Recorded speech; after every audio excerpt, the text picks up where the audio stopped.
habiendo cada vez más amenazas a medida que se incrementa todo esto como una atmósfera negativa sobre la vida, la ansiedad se va multiplicando también. Y a veces no somos muy conscientes del sentimiento de ansiedad, pero vamos a ver que la palabra es clara con respecto a esto. Hay una frase que tocó mi corazón esta semana: basta a cada día su propio mal. Esta frase está dentro del versículo 34 de Mateo 6. Dice el versículo completo: así que no os afanéis por el día de mañana, porque el día de mañana traerá su afán. Baste a cada día su propio mal. Este versículo es parte del Sermón del Monte. El Sermón del Monte es llamado la Constitución del Reino de Dios. Es la enumeración, el enunciado de cómo debiera funcionar el reino de Dios aquí y ahora y en el futuro. Entonces aborda diferentes temas durante 3 capítulos, pero la ansiedad ocupa una parte importante, porque el Señor Jesucristo reconocía que esta era una afectación frecuente para muchos en el mundo. Entonces el Señor enseña en Mateo del 5 al 7 sobre la confianza en Dios. Repito, confianza en Dios. Este va a ser uno de los puntos críticos de la ansiedad. ¿Hay o no hay confianza en Dios? Sí, claro, pastor, no ve que yo soy cristiano y llevo 20 años de vida espiritual.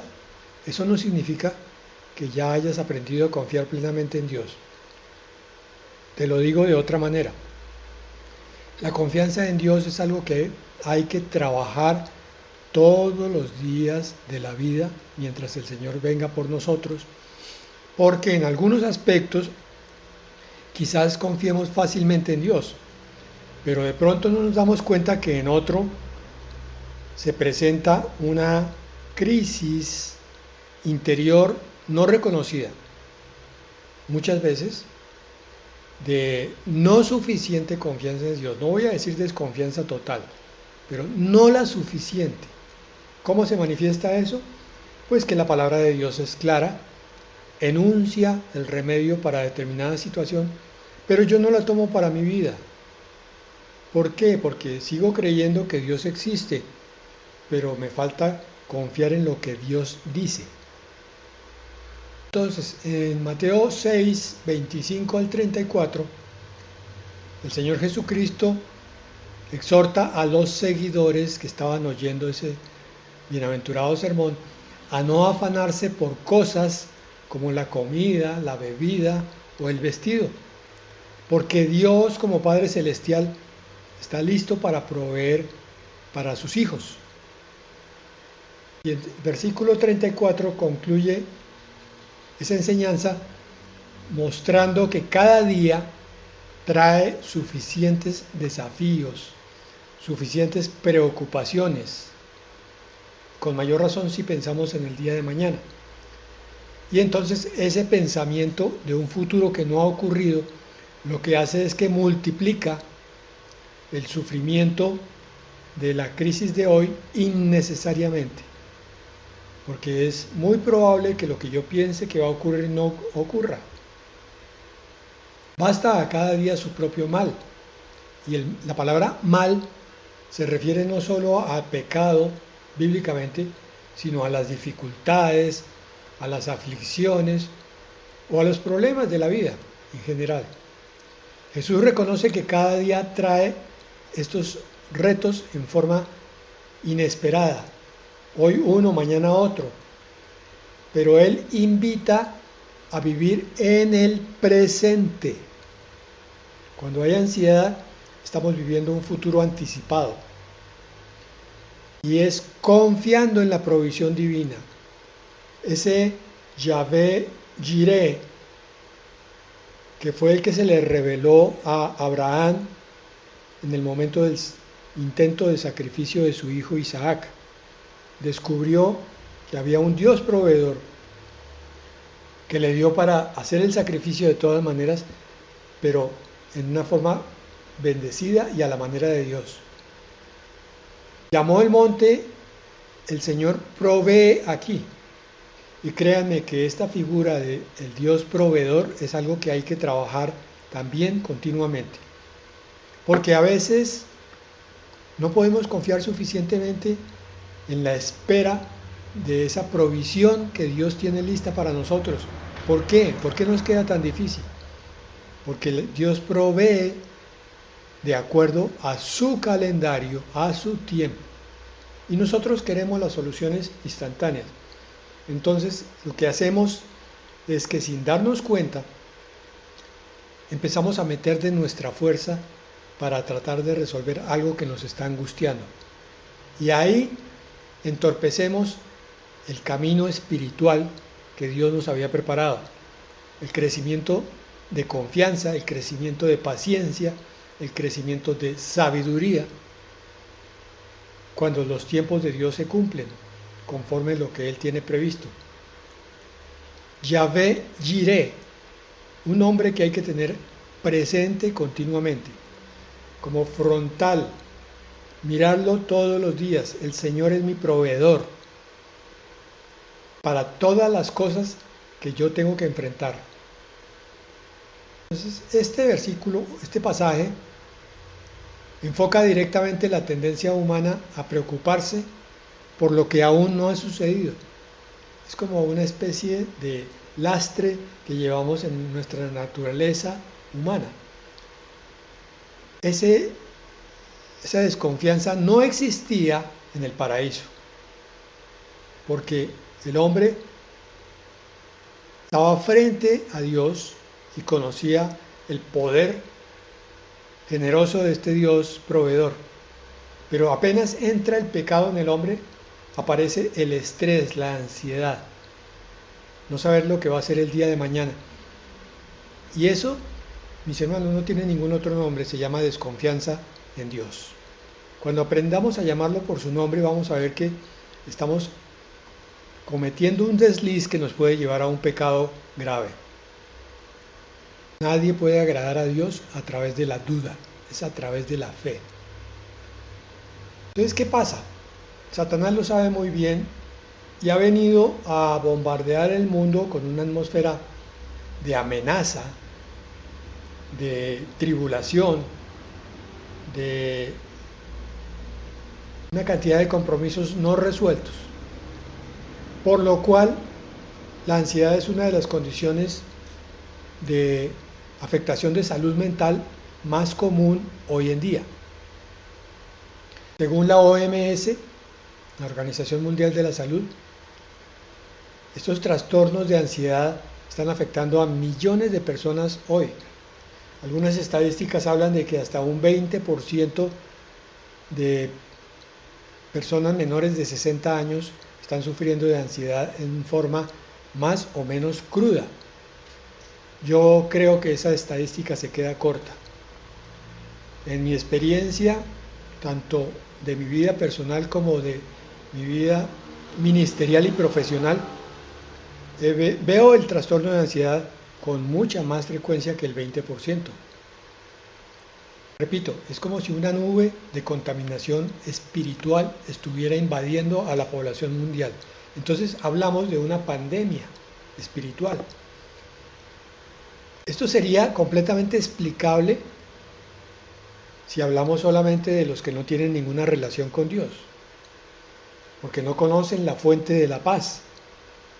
Pero entre los que dicen que tienen una relación con Dios, ¿cómo explicar esto? Pues por lo que decíamos antes, la falta de confianza en Dios. Y eso se va a manifestar de diferentes maneras que vamos a ver un poco más adelante. La otra cosa es la falta de rendición de la vida a Dios.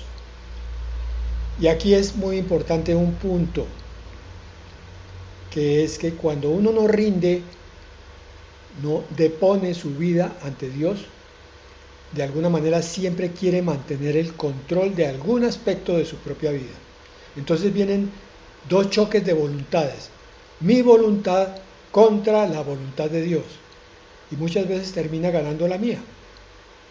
Perfecto, sería hasta ahí.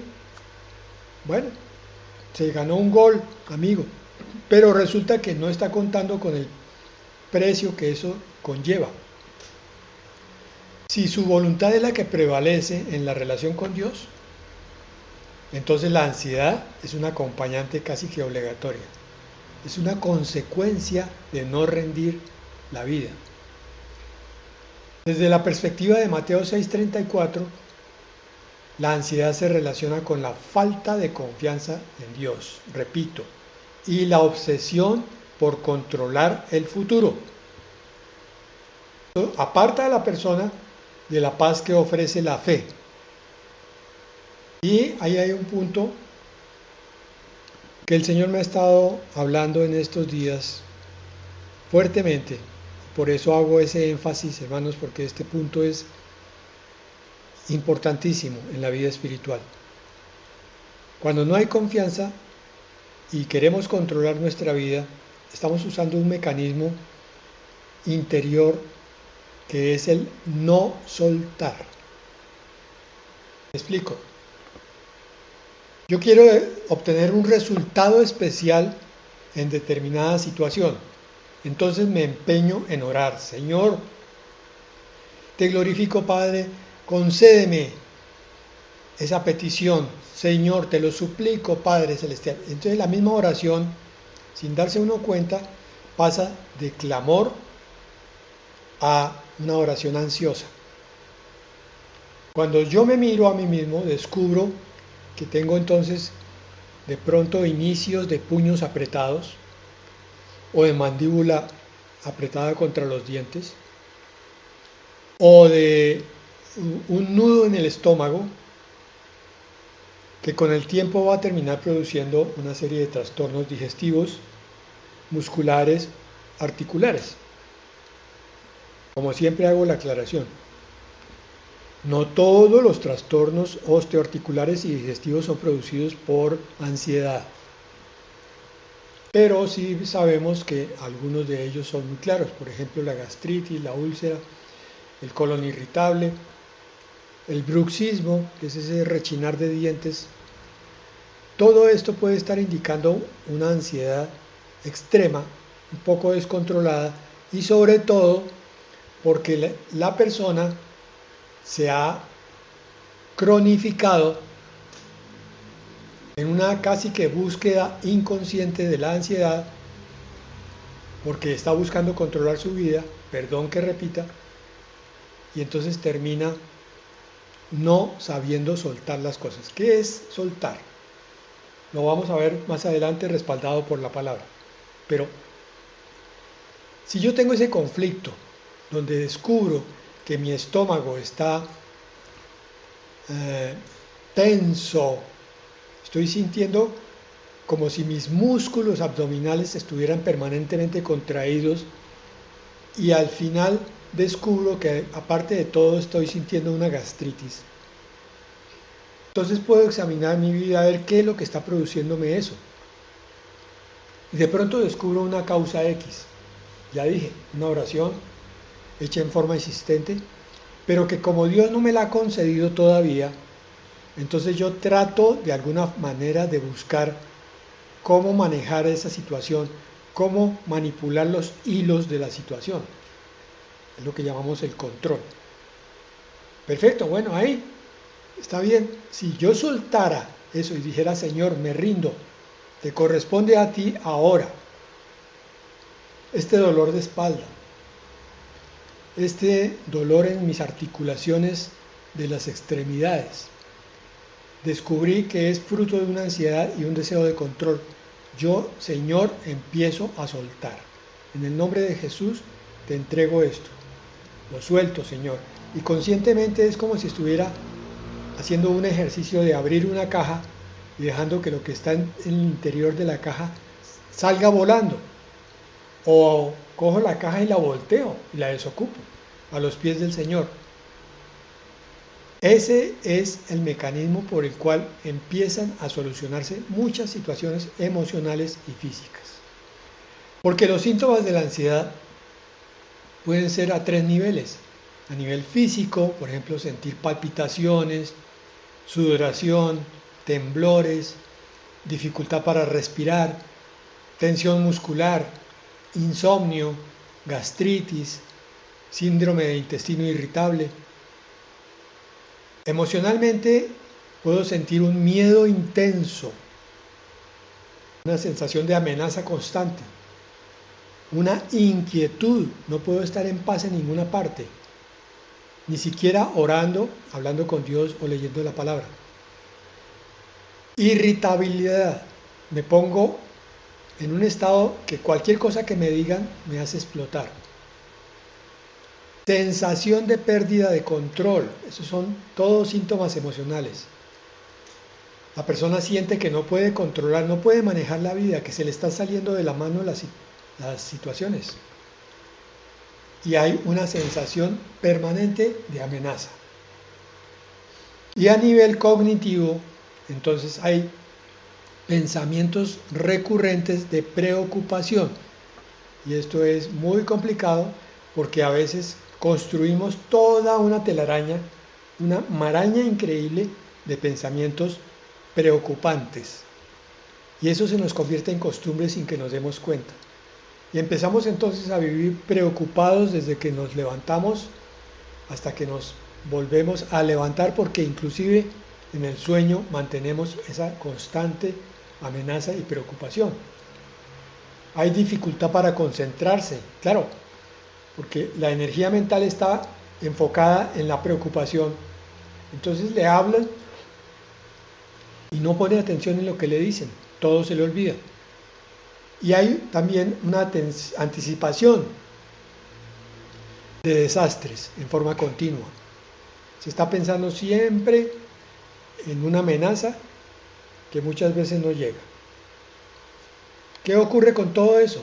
Que a nivel personal la ansiedad puede limitar la capacidad para disfrutar la vida. Obviamente, si yo estoy preocupado, ansioso, puedo estar en el sitio más relajado, más tranquilo, en el ambiente más paradisiaco y no lo disfruto.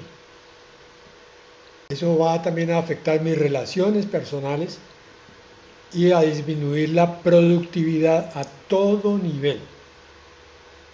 Socialmente me puede llevar al aislamiento porque vivo irritable, porque vivo preocupado. ¿Quién quiere acercarse a una persona así? O se generan malentendidos por también interpretaciones de situaciones en forma equivocada. Y espiritualmente, que es lo más grave, la ansiedad puede generar dudas sobre la fe. Aquí hay un círculo vicioso.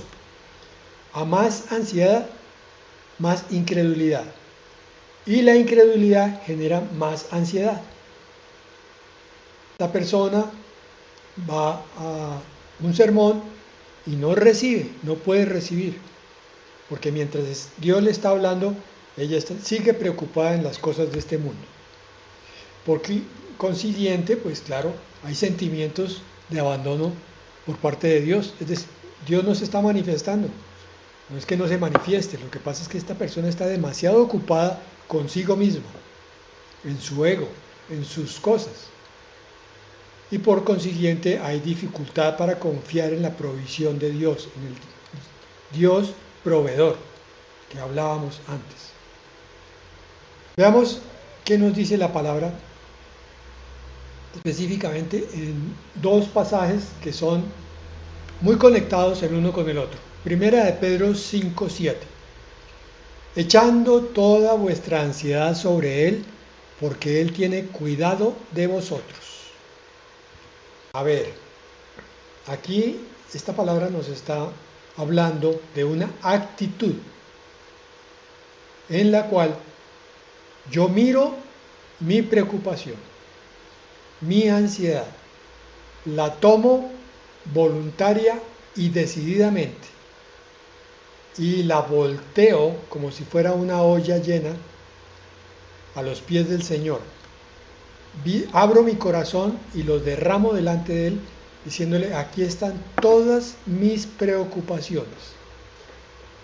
¿Por qué? Después de la coma dice ese versículo, porque Él tiene cuidado de vosotros. Entonces, yo, el ansioso, miro la segunda parte del versículo y digo, ¿realmente sí creo que mi Dios tiene cuidado de mí? ¿Sí lo puedo creer? ¿Sí puedo descansar en eso? ¿Puedo confiar completamente en eso? ¿O me falta? Entonces, Señor, aquí estoy nuevamente de rodillas, diciendo, ayúdame a que yo pueda confiar cada vez más en ti. Este versículo nos muestra que Dios no solo es capaz de llevar nuestras preocupaciones, sino que desea hacerlo. La ansiedad viene cuando asumimos que debemos resolver todo solos. Pero la fe implica confiar en el cuidado de Dios. La fe es un ejercicio de todos los días. La fe es una decisión de todos los días. ¿Cómo así? Pues que todos los días tú tienes que esforzarte en creer un poco más. Eso es ejercicio. Y es decisión porque tú dices, desecho la duda y confío a pesar de que mi razón y mi mente me estén diciendo, huye, desconfía, no creas. Reconocer que Dios cuida de nosotros puede aliviar la presión de controlar cada aspecto de la vida. Aquí el Señor siempre, bueno, quitemos ese siempre, sigue un método que he visto cómo lo aplica en mi vida continuamente. Yo tengo una pequeña dosis de fe manifestada en una pequeña dosis de confianza, pero mi intención es sincera con Dios. Entonces le digo, Señor, perdóname, sé que no puedo confiar mucho en ti, pero con lo poco que tengo lo deposito en ti. Ayúdame, Señor, a que la próxima vez pueda confiar mejor. Entonces el Señor trabaja con esa pequeña fe que tenemos para darnos un resultado relativamente pequeño, con el objeto de que eso se vuelva alimentación de esa pequeña fe. Entonces la próxima vez, como ya vi un resultado, puedo confiar un poco más. Y entonces el Señor me muestra también un poco más de su bendición. Me queda ahora más fácil de confiar que la primera vez. Y así la tercera, la cuarta, la quinta, hasta que mi fe va creciendo. Ese es el método misericordioso, el método de la gracia de Dios para educarnos de forma tal que podamos desarrollar esa fe en nosotros. Porque Él sabe que somos incapaces de llegar a las alturas que Él exige. Por eso siempre nos lleva con su amor y su misericordia hacia donde nos va a llegar la bendición. Entonces acabamos de ver 1 de Pedro 5:7, que repito, echando toda vuestra ansiedad sobre Él, porque Él tiene cuidado de vosotros. Ahora miren Salmo 55:22. Echa sobre el Señor tu carga y Él te sustentará. No dejará para siempre caído al justo. Con todo el amor de Dios, te digo, hermano, trata de grabarte este versículo, Salmo 55:22. Echa sobre el Señor tu carga y Él te sustentará. No dejará para siempre caído al justo. Es lo mismo que dice la 1 de Pedro 5:7. También nos invita a llevar las preocupaciones a Dios, echarlas, pero soltándolas, porque a veces, Señor, te traigo este problema que tengo con mi familiar, pero se lo digo en oración, inmediatamente con mis manos espirituales cojo el problema y me lo llevo entre el bolsillo otra vez, y sigo con él como si nunca lo hubiera entregado. Vengo la siguiente vez, el mismo problema, la misma oración y la misma actitud de no soltar. Hablamos de soltar espiritualmente para que quede una figura clara allá dentro de nuestro ser. Es la carga de ansiedad, la preocupación, el problema que tengamos, cualquiera que sea, pequeño, mediano o grande, lo visualizamos como soltándolo. Algunos problemas vienen amarradísimos, cuerda por todos lados y 300 nudos. Hay que empezar a soltar uno por uno. O bueno, quizás tú digas, voy a soltar todo de un solo. Perfecto, lo importante es que no lo vuelvas a coger. Suéltalo y entonces echa sobre el Señor tu carga. Ese es el echa. Toma lo que tú traes y dámelo a mí. Y yo lo voy a cargar. Y cuando yo lo cargo, yo lo resuelvo. Para tu bien, para tu bendición. La promesa de este sustento es un recordatorio de que no estamos solos en nuestras luchas. Un versículo como este nos recuerda la presencia de Dios a nuestro lado, en nuestra batalla. Entonces la práctica de echar la carga sobre el Señor puede traducirse en momentos de oración intencional. Señor, aquí está mi carga. En esta oración la estoy soltando. Estoy hablando con mi boca lo que estoy haciendo en mi espíritu, Señor. Te estoy entregando la carga. No quiero volverla a coger. Tú eres el dueño y Señor de todas las cosas. Estoy en tu presencia y creo en ti. Bueno, Filipenses 4, 6 al 7 nos dice algo que ya sabemos de memoria. Por nada estéis afanosos, sino sean conocidas vuestras peticiones delante de Dios en toda oración y ruego, con acción de gracias. Y la paz de Dios, que sobrepasa todo entendimiento, guardará vuestros corazones y vuestros pensamientos en Cristo Jesús. El premio final de echar nuestras cargas sobre el Señor, de soltarlas y entregarlas, es la paz de Dios que sobrepasa todo entendimiento. Ay, pastor, pero es que usted no sabe el problema que yo tengo. Hermano, yo no lo sé, de acuerdo, pero Dios sí lo sabe. Y si Él hizo que el autor sagrado, Pablo, escribiera esto en Filipenses, es porque Él es fiel e iba a cumplir esta promesa. Por nada estéis afanosos, sino que en oración y ruego y acción de gracias vayamos a soltar nuestras cargas. Cuando las hemos soltado, descubrimos que tenemos la paz de Dios que sobrepasa todo entendimiento, que guarda el corazón, o sea, los sentimientos, el centro de la vida, pero también los pensamientos. Y entonces yo puedo pararme y dar un testimonio y decir, no sé qué pasa, debiera estar absolutamente preocupado por este problema, pero tengo paz. Hay algo dentro de mí que no me deja preocuparme. Yo, como médico, pues lo defino de esta manera. Es como si Dios viniera y nos pusiera una inyección de anestesia en el corazón y en los pensamientos, donde ya no sentimos el dolor que teníamos antes. Nos infiltra muy bien y nos deja 1A. Todo esto se produce por la fe y la confianza. Así que hoy te desafío a que confíes más en Dios de lo que confiabas ayer. Bueno, y el último punto son ciertas reflexiones sobre cómo abordar el problema de la ansiedad. Primero, aceptar la realidad de los problemas. En Mateo 6:34, Jesús no niega que la vida tiene dificultades.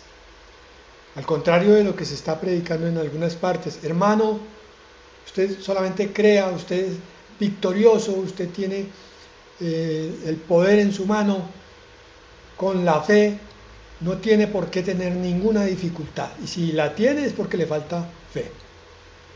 No, eso no es así. Miren que el Señor Jesucristo llamaba problema al problema. En un mundo caído, pues los males diarios son inevitables. Estamos bajo la potestad del príncipe del aire y él quiere acabar con nosotros. No puede porque el Señor no lo deja, pero sí viene a molestarnos continuamente. Sin embargo, la ansiedad se agrava cuando tomamos los problemas del presente, que es lo que nos está diciendo el Señor en Mateo 6:34, y los proyectamos hacia el futuro. Entonces termino yo preocupado por hoy, por mañana, por pasado mañana, dentro de 8 días y dentro de 2 o 3 meses. Y cada día se me vuelve una carga. Entonces, este versículo de Mateo 6:34 nos invita a ponerle un límite a los retos del día actual, confiando en que Dios dará la fuerza para enfrentarlos cada día. Y por los de mañana no me preocupo porque todavía no han llegado. Esos son problemas que le pertenecen al Señor. Segundo, confianza en la providencia divina. Lo decíamos al principio. La ansiedad refleja una lucha por el control. Quiero controlar mi vida, entonces termino ansioso. Mateo 6:34 nos recuerda que Dios es soberano y proveedor. Si confiamos en Él, podemos soltar esa costumbre tan destructiva de prever y controlar cada detalle del futuro. No podemos con el presente, queremos cargar con más. Tercero, vivir en el presente. La enseñanza del Señor Jesucristo nos invita a una mentalidad de atención plena del momento que estamos viviendo. No trasladarnos a un futuro, ni cercano ni lejano. Enfocarse en el presente no significa ignorar el futuro, sino confiar en que Dios tiene todo bajo control. Esto reduce la carga mental de lo que se llama la ansiedad anticipatoria. Si yo confío en Dios, la ansiedad empieza a resolverse por vía sobrenatural. Entonces, 3 cosas en resumen: aceptar la realidad de los problemas, confiar en la providencia divina y vivir en el presente. Entendiendo, para terminar, que la ansiedad es un grandísimo obstáculo espiritual. La ansiedad puede ser un síntoma de una fe debilitada o de una desconexión con Dios. Pero el Señor Jesucristo no condena a los que se preocupan, sino que los invita a un cambio de visión, a un cambio de perspectiva. ¿Que es cuál? En Mateo 6:33 dice: buscan el reino de Dios y su justicia primeramente. Es un cambio de prioridad.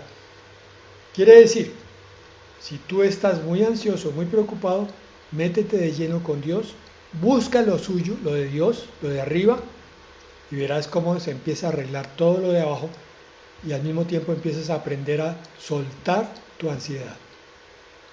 Bueno, amén y amén.